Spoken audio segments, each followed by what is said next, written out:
Attack on Titan Season 4, Episode 3. I mean, who knows what to expect from this point. I'll just get straight into it, shall I? Quite honestly, I'll just get straight into it. Let's go. 私たちは見捨てられたんだ。だから壁に囲まれた収容所に住んでいるんだよ。マーレ人に生まれていれば。そうだ。あの頃俺はマーレ人になるために戦士を目指してたんだ。So he grew up with the same kind of sort of self-loathing that was indoctrinated in him as Grisha's father. Not quite the same, but of Eldian blood and Eldian history being evil and imminent, like sort of fundamentally evil, the blood of devils. And so he looked for a way that he could cast aside his own blood in order to be what he perceived as righteous and to become a warrior, which, you know, in this case is how they do that. So that's fascinating dynamic there. 俺たちが巨人を継承する時が来たんだよ。俺たち7人の中から一挙に6人だ。やった。これでマーレ人になれる。ああ、何がやっただ。一人余るならドベのお前だろ。なんだと。お前の長所はなんだよ。体力か、頭脳か、射撃か、格闘術か。違うな。お前が評価されたのは試験で綴ったマーレーの忠誠心だろ。てめえ、叫んな。この野郎。よせ、ポルコ。島の恨み節くらい誰だって言えんだよ。てめえは一人で13年待つんだな。13年も待ってられない。でもあいつの言う通り俺飛べだから。継承者を決めるのはポルコじゃない。それに忠誠心は大事だと思うけどね、兄。 So this is the 3, right? I'm assuming this is Big Bertie. I might be wrong. パラディ島の悪魔を成敗すれば世界を救えるんだ。そしたら俺は世界一の自慢の息子になれるんだ。 Damn. Alright, well, we're understanding a little bit of the drive. I mean, all this time... Hold on. I know that face. All of this time, I've never really understood the true motivation, but I always had questions that Reiner and Bertold must be doing this for a reason. It can't just be, you know, out of your classic anime evil, although in all the anime that I've watched and everything I've watched, even the evil has their own philosophy. But there had to be something, and here it is.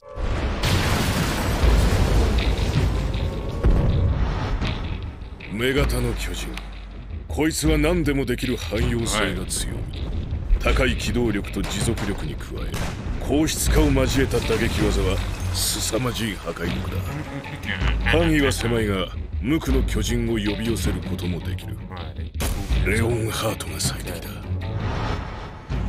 鎧の巨人は硬質化に特化した巨人。あの全身で体当たりすれば壁の扉も破壊できるだろう。アギトの巨人は強襲型だ。Jaw Titan. This is the new one. 最も素早く。Speed is small, claws and jaw that crush nearly. 強力な爪と顎で大抵のものは砕ける。起点の利くマルセルに特化。車力の巨人は並外れた持続力で長期間。The cart Titan, not the duck face Titan. Bertie B.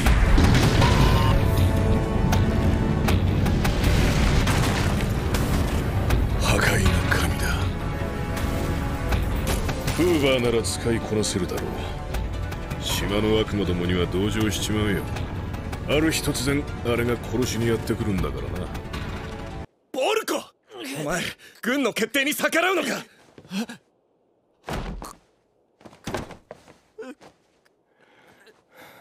ライナー、すまない。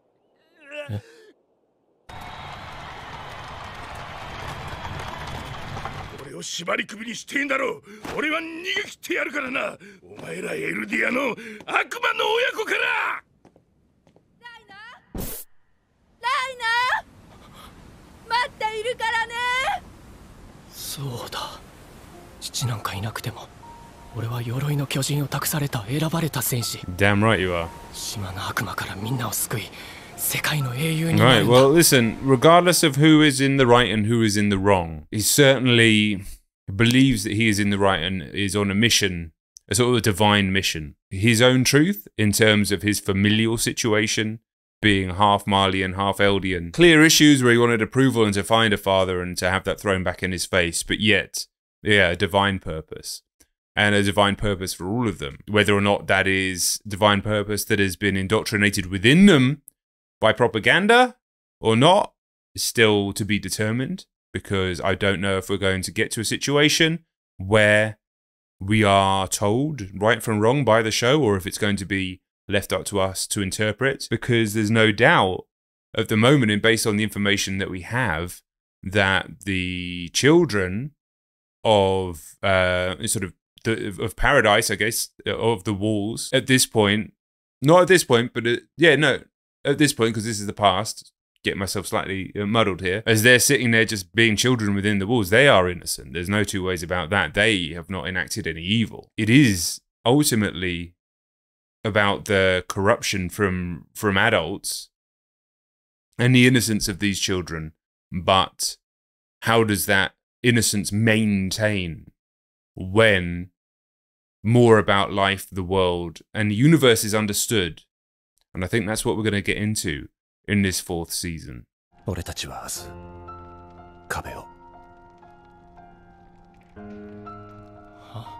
なんだよ、まさか島の悪魔を殺すことをためらっているのか。奴らが何をやったか忘れたのか。俺たちは世界を代表して悪魔を裁くべく選ばれた戦士なんだ。すまない。え？ライナー、すまない。お前は本当は、俺は。Because he didn't want his brothers to die. Oh man. So not only is he dealing with the internal torment, the stuff to do with his parents and his own lack of self-esteem, the one thing that gave him self-esteem, being chosen, is now being torn from him by this person's poor choice, I guess. Or cowardly choice, despite... Yeah, but again, it's a conflicting choice. すまない。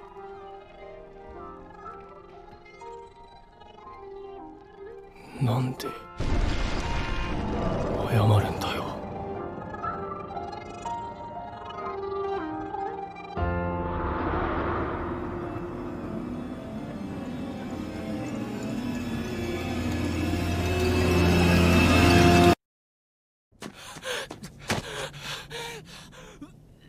食われた。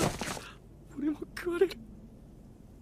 今日ここで死ぬんだ。やるじゃん。長距離走であんたに負けたの初めてだよ。すぐにあの巨人を抑えておけば。ダメだ。帰れない。このまま任務を続行するんだ。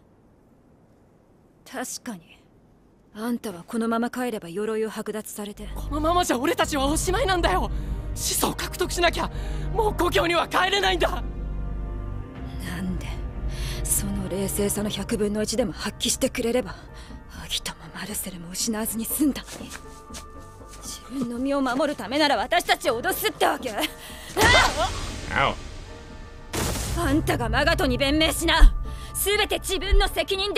This is so fascinating. To go back to this incident, which I figured would be coming around soon, of Marcel being eaten, but I don't exactly know. We still don't know the full story, because obviously it was Ymir, but who exactly is she? And we know who we thought she was, but anyway. But REINER the whole time has been a stoic character, both when he was a quote-unquote good guy, and then when he switched and, he had the first major reveal of the show.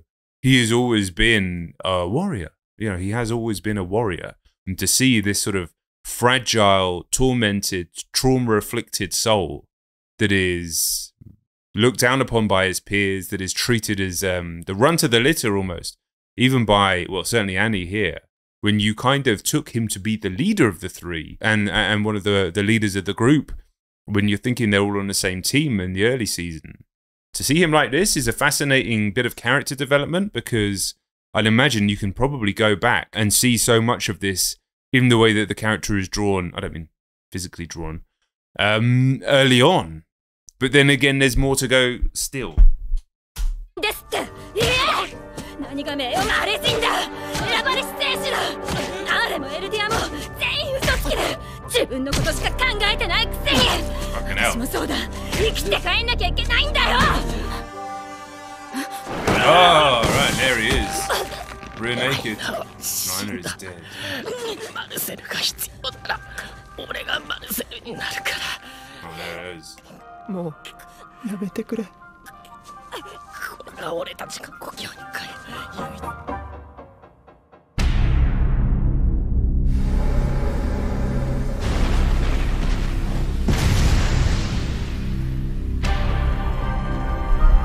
Here we go, episode 1.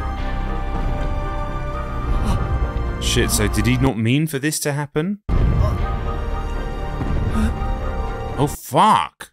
俺は戦士になりたかった To be a warrior. 母の願 I い thought I を could make my mum's wish come true and we live with my 下3 father. 人で Yeah, 幸せに yeah, 暮らせると思ったからでもそんなことを望む父はどこにもいなかった嫌だまだ終わりたくないまだ何も分かってないんだ I mean, I know the feeling. As much as I do understand, I also don't. と貴様は何しにここに来た人類を救うためです Whoa! That's a wild fucking line. Haha! It's been there since the beginning. Since the fucking beginning. Of course, we could have never have known. Never have known and never have questioned. But fuck you for writing something this skilled. Outstanding shit.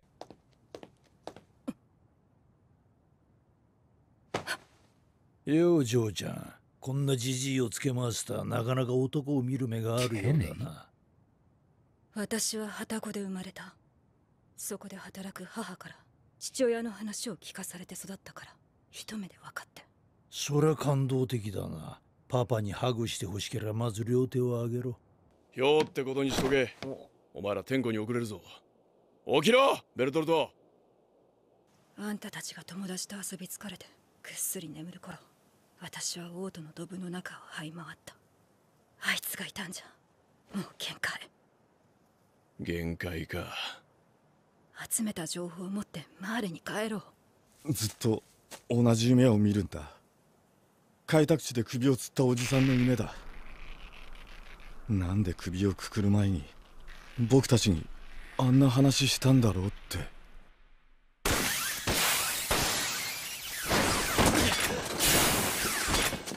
ただやるべきことをやるただ進み続けるそれしかねえだろそうだよな巨人を一匹残らず駆逐するんだろお前ならやれる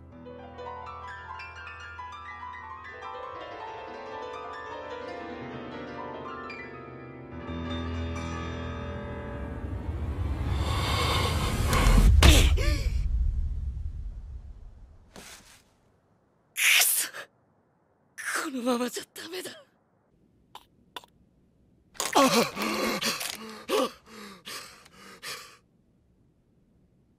ここに心的外傷の治療に来てるが俺のは嘘だえ記憶障害で家まで帰れないってことにしてるが本当は帰りたくないだけだ今は家族に顔を合わせづらくてな病院の人に言うかそんなことはしませんよでも俺はそいつを戦士にさせたくなくてどうしてその候補生は女の子かここじゃ有名なやつですよこの前の戦争でも活躍したくらいで誰だって次の鎧はあいつがいいって言うはずでも俺は力がないから何もできないまま終わるんだこんなことになるなんて知っていれば誰も戦場なんか行かないだろうでもみんな何かに背中を押されて地獄に足を Most people are pushed by something, forced to march into hell. 突っ込むんだ進み続けた者にしかわからない Damn, what an episode. I mean, the first half was just absolutely incredible. And the second half, I was just honestly just deep in concentration, trying to follow it, trying to get where it was elements that we'd known, where it was elements that we knew. Amazing character development for Reiner. Talk about completely redefining a character that has already been redefined in the show more than once, obviously, because he was just a soldier or a scout, and then was the fucking armored titan, and then he's been reframed as there is some sort of motivation behind it, but now deeper into him and his backstory and his reasons and how it came to be and the stuff with Marcel. It feels like it's all coming together to the point of immense. When it flashes all the way back to stuff, which I don't know if that's in the first episode, where Reiner gets shouted at and he says to save humanity or whatever. I'm paraphrasing,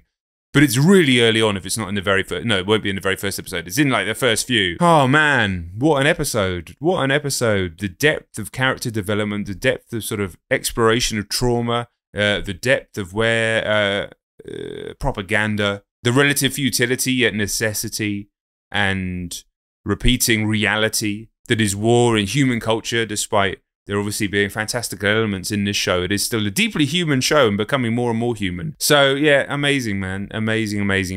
I'm going to, when I finish the show, I'm going to be telling people that this is like one of the all-time great television shows. Not just anime, not just cartoon, not just animated, all-time television shows, and, you know, implore them to watch it. I don't know if anybody will, because as much as people told me this before I did this journey, I probably wouldn't have watched it, because in my mind, I had an idea of what all anime was, especially serialized anime, not films. And this just isn't that. It has elements, of course, and crossover and Venn diagrams, but it just isn't that. It is truly one of the great serialized stories of our time. It really is. On to the next episode. I'll see you there. Let's see what it brings. Wow.